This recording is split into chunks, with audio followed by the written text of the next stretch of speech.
Yeah. Simple as that. They just fall out of the sky. Noel Gallagher has to be one of the most prolific and best songwriters of his generation. Love him or hate him, you can't argue about the success he's had. 8 #1 albums with Oasis, 4 with High Flying Birds, over 75 million units sold.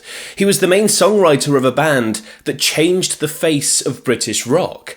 Champagne Supernova, Don't Look Back in Anger, Supersonic, and of course, Wonderwall.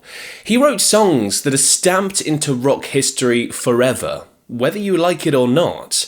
No wonder he's got a bit of a swagger about him. But how on earth did he do it? We're not arrogant, we just believe we're the best band in the world. These words have long been quoted by Noel Gallagher, and it really sums up his attitude. But to find out how he writes these songs, we've got to go back and look at who came before him. See, Noel is heavily inspired by guys like Bob Dylan, Keith Richards, and of course, the Beatles.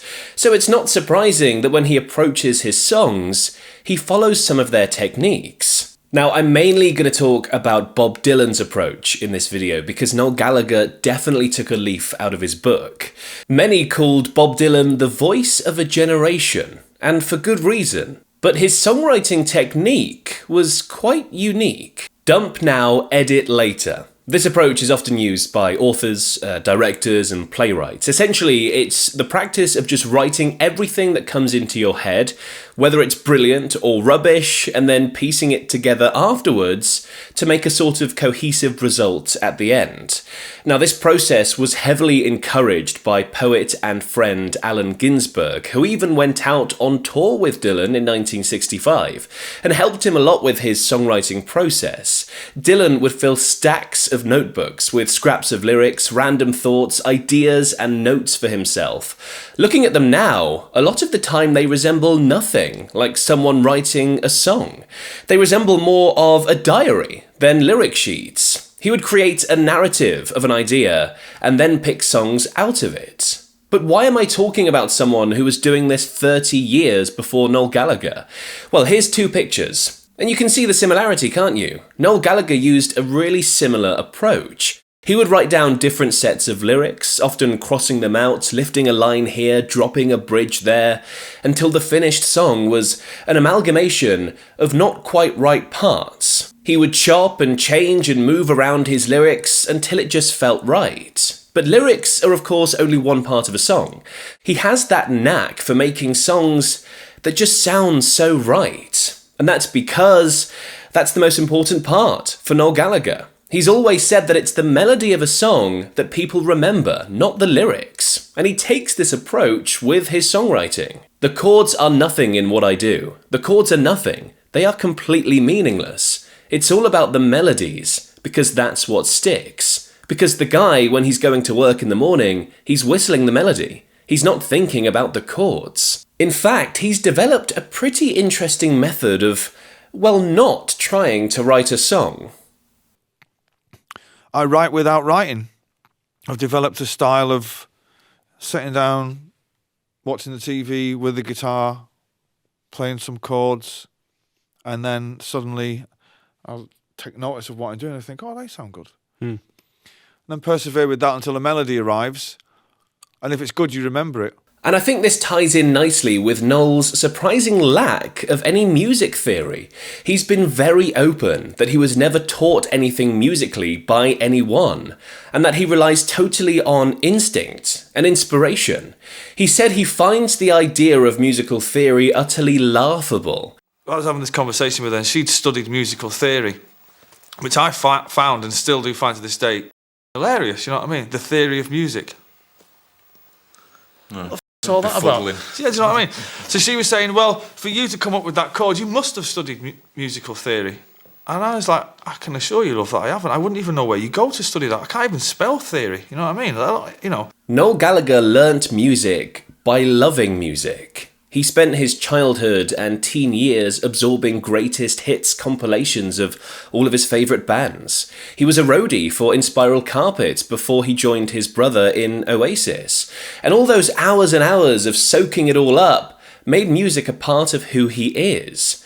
That's half the secret behind his genius. He's not a genius. He just lives and breathes music. It wasn't a conscious thing to come up with these great melodies.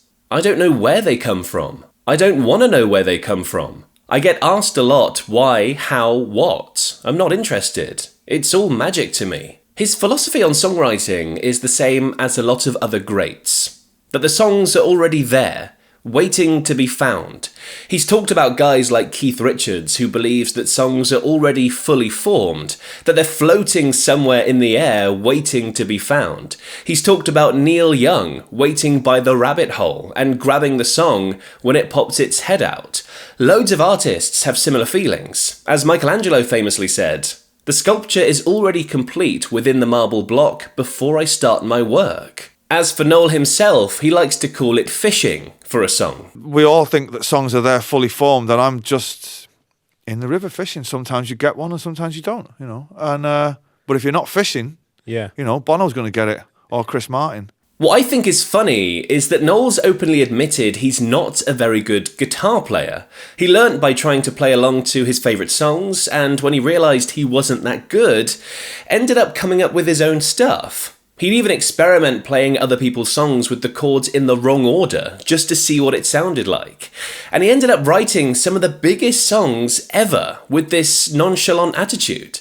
Which is amazing when you really think about it. In fact, he's also said he's glad Oasis never had the guitar hero character, saying he played simple solos that were more about being right and fitting the song, and that anybody could play, rather than being this guitar maestro.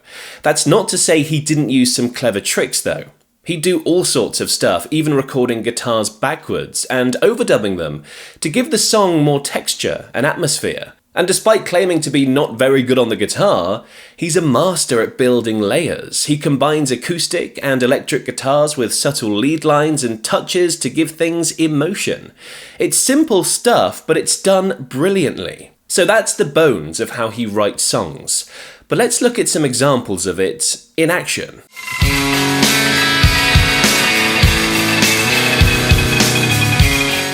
So, Supersonic, the debut single for Oasis. But also, it's a perfect example of Noel's songwriting approach. Firstly, the guitar work on it is exactly how he describes.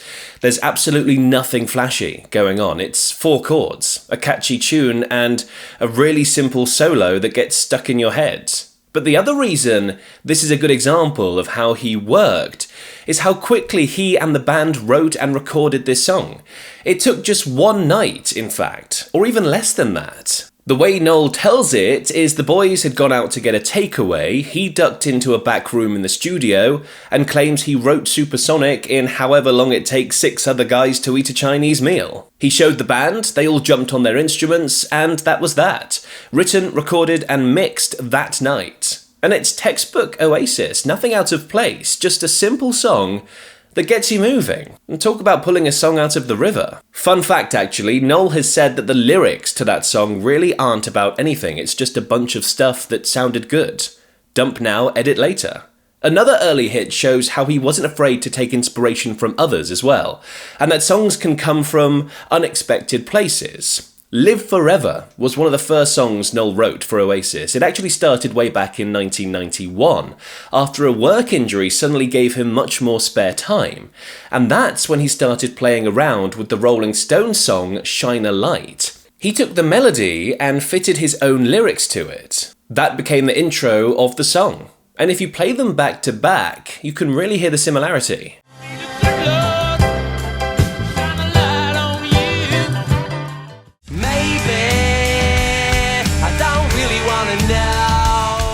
And actually, I think you can really hear Keith Richards' influence in Noel's guitar playing in that song, if you listen for it. And now for my favourite Oasis song of them all, The Master Plan. Noel wrote this as a B-side for the Wonderwall single. I don't think we really need to go over Wonderwall in this video because it's been done to death. But anyway, it wasn't included on their 1995 hit album What's the Story Morning Glory, and Noel says that it was his biggest regret out of any of the songs not to be included. He said it was a sheer stubbornness at the time. He'd written it as a B-side, so it would stay as a B-side. But it's one of his favourites.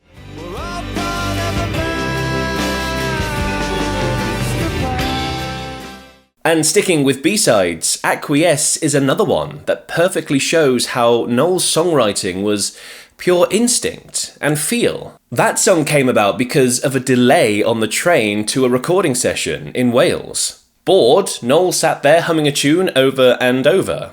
And it must have just stuck out to him, because he latched onto it and came up with lyrics and music, and suddenly it was there, fully formed. I think you're probably starting to see the trend here. Noel is lightning in a bottle. When inspiration strikes, he grabs it. And of course, he didn't stop being a brilliant songwriter after Oasis. His efforts with the High Flying Birds had been almost as successful, if maybe not shouted about as much as the Oasis stuff.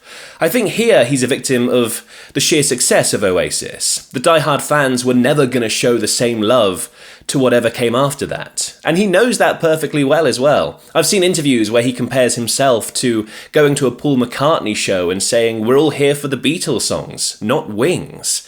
But the sales don't lie. 4 #1 albums for High Flying Birds. Another massive influence I didn't mention in this video was Lee Mavers of The Lars. In fact, Noel famously said Oasis was going to finish what The Lars started. Here's a video that goes into detail on There She Goes, and also why The Lars disappeared altogether.